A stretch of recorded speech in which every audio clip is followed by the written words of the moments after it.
Halo, selamat datang kembali di podcast Departemen Kemajuan, tempatnya orang-orang yang pengen maju bareng gue Hasan. Dan kali ini gue mau bahas soal bagaimana cara mengingat informasi yang kita baca di buku gitu.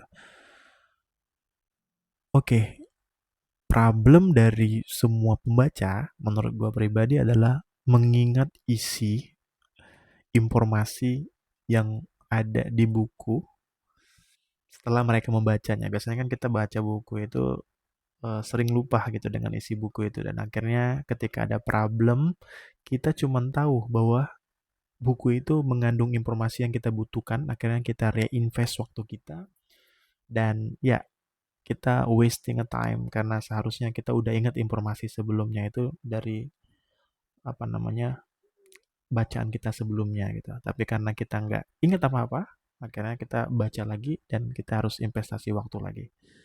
Nah, problem ini jujur aja gue pribadi gue alamin itu, dan akhirnya gue coba cari-cari informasi di YouTube gitu kan, bagaimana cara mengingat semua informasi di buku yang udah kita baca gitu. Akhirnya gue ketemu dengan YouTube-nya Profesor Kaplan, Jeffrey Kaplan. Jadi dia kasih metode yang cukup fresh menurut gue pribadi, walaupun dia udah ajarin metode ini di YouTube itu udah lama banget ya. Jadi udah 4 tahun yang lalu, berarti di 2022 ya dia sharing metode ini.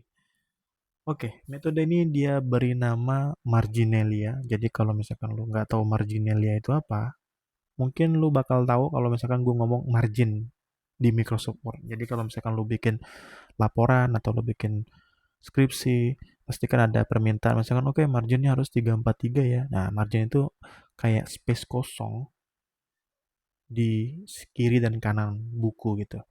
Nah, marginalia ini atau margin buku ini bisa lu manfaatkan untuk men-summarize atau apa namanya kayak bikin summary atau semacam kesimpulan di samping eh, paragraf gitu kan.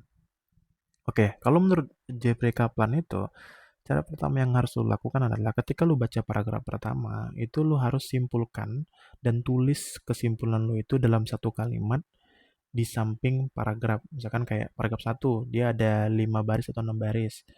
Terus lu punya margin kan, kayaknya lebarnya kayak 2 cm, terus panjangnya ya sepanjang baris di paragraf itu. Nah, itu lu bisa manfaatkan untuk tulis satu kalimat summary. Di paragraf kedua juga lu lakukan hal yang sama. Lu tulis juga satu kalimat menyesuaikan dengan paragraf kedua itu, dan selanjutnya di paragraf ketiga ini agak ada bedanya sedikit. Jadi di paragraf ketiga itu lu harus bikin summarize mulai dari paragraf pertama, paragraf kedua, dan paragraf ketiga lu bikin satu kalimat. Nah, bedanya di paragraf ketiga ini lu harus bikin satu kalimat tambahan yang menyimpulkan paragraf ketiga itu. Setelah itu lu lanjut paragraf 4, lu lakukan hal yang sama sampai paragraf 5 dan seterusnya. Sampai lu ketemu subbab atau bab baru gitu kan. Baru lu bikin ulang lagi gitu.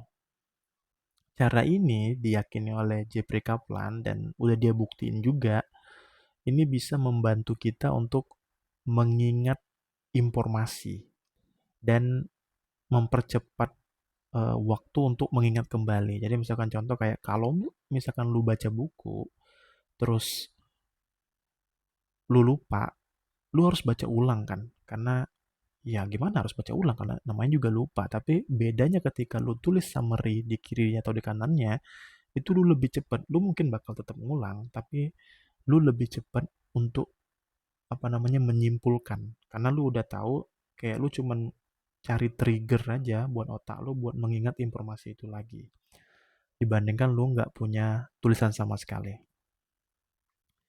Nah, mungkin itu teman-teman yang bisa gue sampaikan. Terima kasih udah dengerin sampai sejauh ini. Semoga bermanfaat. See you in the next podcast.